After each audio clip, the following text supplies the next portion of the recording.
3 de dezembro de 1947. Nascia a Faculdade de Ciências Econômicas, Contábeis e Atuariais, fundada pela Fênix Caixeral Paraense. Era uma sociedade que reunia os empregados do comércio do Pará, presidida por Armando Correia Pinto. Só em 1949, a nova faculdade começou a funcionar e 3 anos depois já formou a primeira turma de economistas. O curso foi reconhecido pelo governo federal em 1953. 4 anos depois, foi integrado à Universidade do Pará. Em 1961, passou a funcionar neste prédio na Avenida Nazaré, em Belém, local da primeira reitoria da Universidade Federal do Pará. E só na década de 70 foi transferida da Avenida São Jerônimo, local da segunda sede, para o campus Guamá, quando passou a integrar o Centro Socioeconômico da UFPA.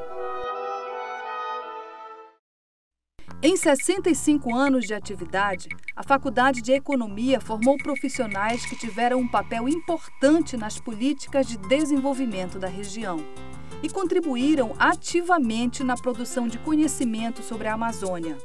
Ao todo, foram cerca de 80 docentes que ajudaram a consolidar a história do curso de Economia e que formaram gerações de economistas comprometidos com as políticas públicas da região.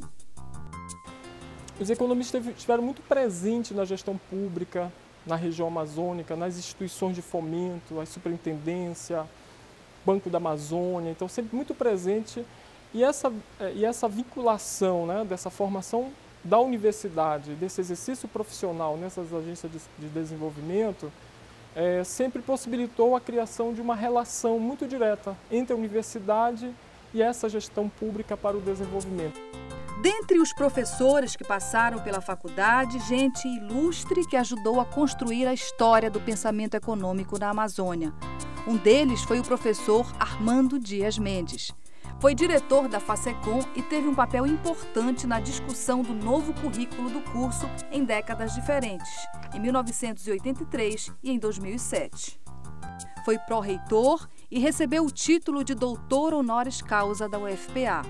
Foi também presidente do BASA, autor de livros sobre a Amazônia, desenvolvimento regional e educação superior. Um dos mais citados é a obra A Invenção da Amazônia.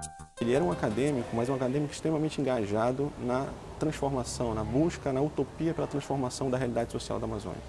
Ele não era um acadêmico que se restringia aos muros da academia, apesar de ter um trabalho rigoroso, né, muito rigoroso, muito preciso nas suas avaliações.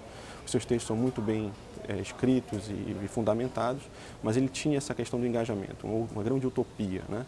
Ele costumava dizer que ele era um insistencialista, né? Quer dizer, ele insistia, achava que o papel dele era fazer pregação, né? Jogar as sementes, seja lá onde elas pudessem cair, aquilo poderia no futuro surgir. Então ele tinha essa quase vocação de estar buscando transformar a realidade. O professor Armando Mendes foi fundador e primeiro coordenador do Núcleo de Altos Estudos Amazônicos, o NAIA, a primeira experiência regional em pós-graduação com perfil multidisciplinar.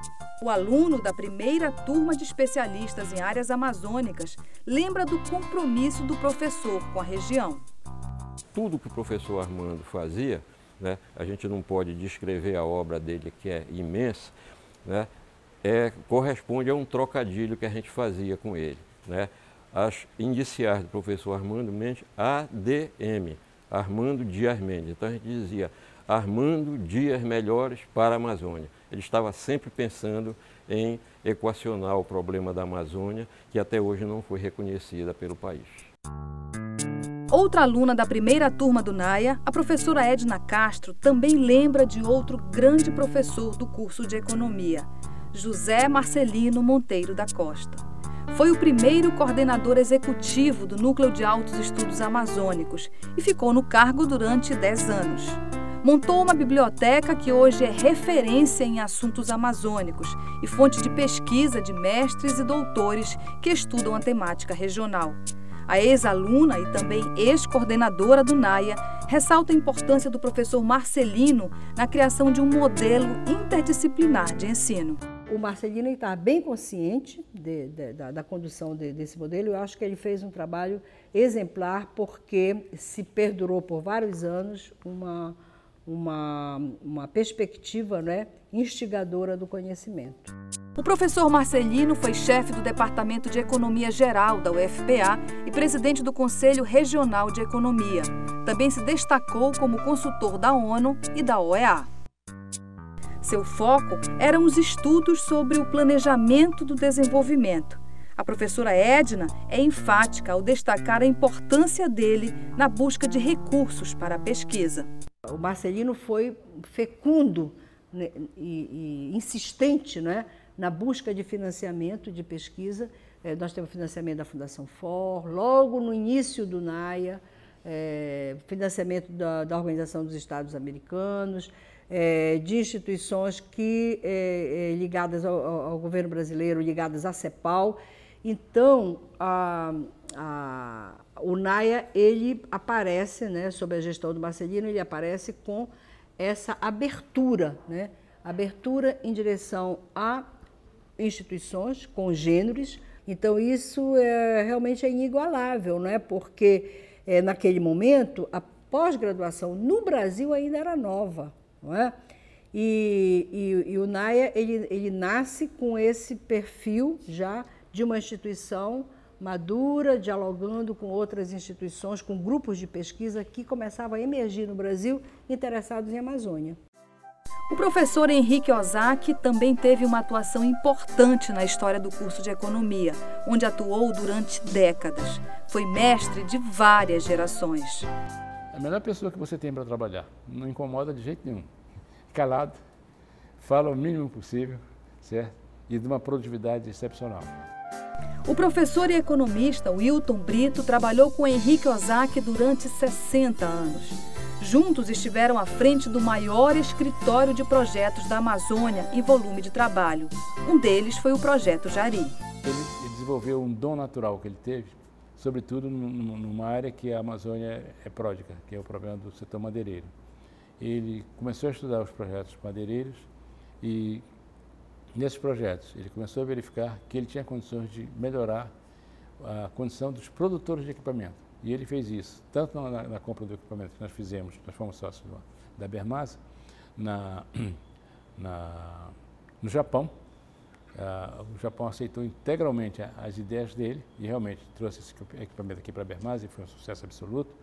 E depois, no segundo projeto, onde, àquela altura, já diante das dificuldades de câmbio, o governo brasileiro proibiu a importação de máquinas e equipamentos estrangeiros. Então, o maior produtor brasileiro teve que ceder aos conhecimentos do Ozaki e alterou o seu projeto para que esse projeto pudesse trabalhar melhor as madeiras da Amazônia, que em geral são madeiras duras.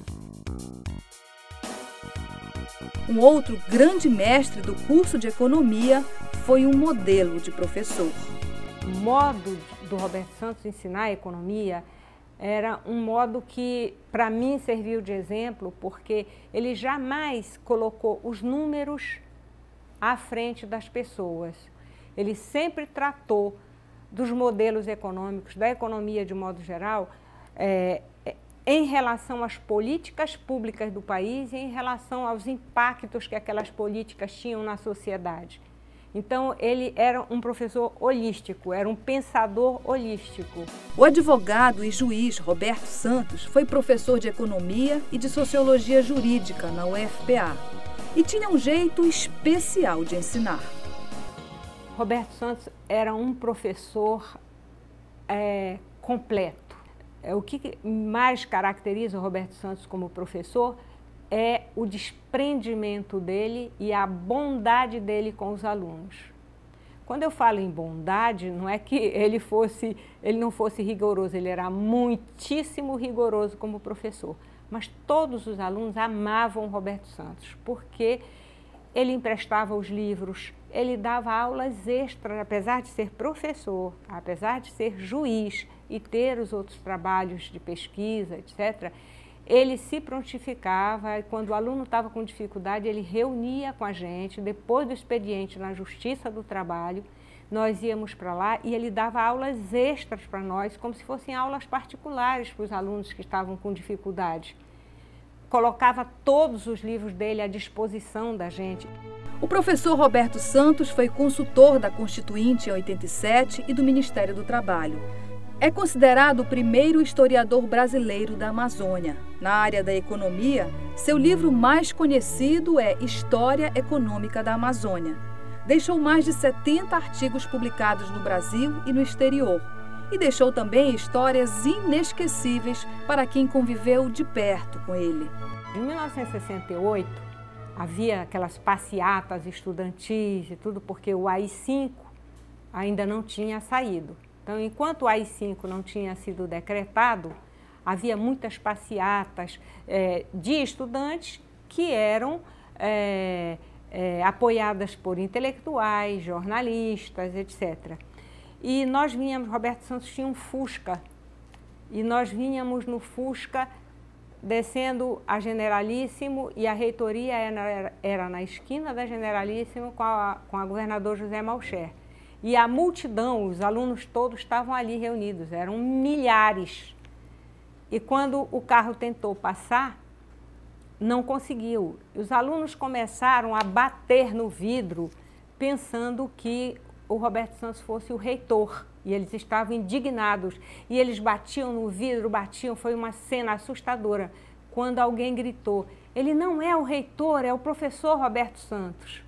Todo mundo abriu o caminho e nós passamos. Esse era o professor. Ele era admirado. Agora eu me emocionei. Ele era admirado por todos. Hoje a Facecom conta com 39 professores na ativa e integra o ICSA, Instituto de Ciências Sociais Aplicadas. Em 2006 criou o PPGE, Programa de Pós-Graduação em Economia, o único mestrado em economia do norte do país. E atualmente avança na construção do doutorado. E tem o desafio de formar o profissional de economia do século XXI. Esse profissional de economia que nós temos o desafio, eu observo, de formar para a Amazônia, para uma região em que as políticas públicas elas ainda são bastante deficitárias, né, do ponto de vista da capacidade de abrangência, principalmente no aspecto social. Então nós precisamos nos inserir nesse novo momento e contribuir, né, para uma sociedade que avance, né, nesses indicadores sociais, não somente econômicos do ponto de vista de um crescimento, mas que a gente até trabalhe essa ideia de um desenvolvimento econômico voltado, né, para essa região. A Amazônia é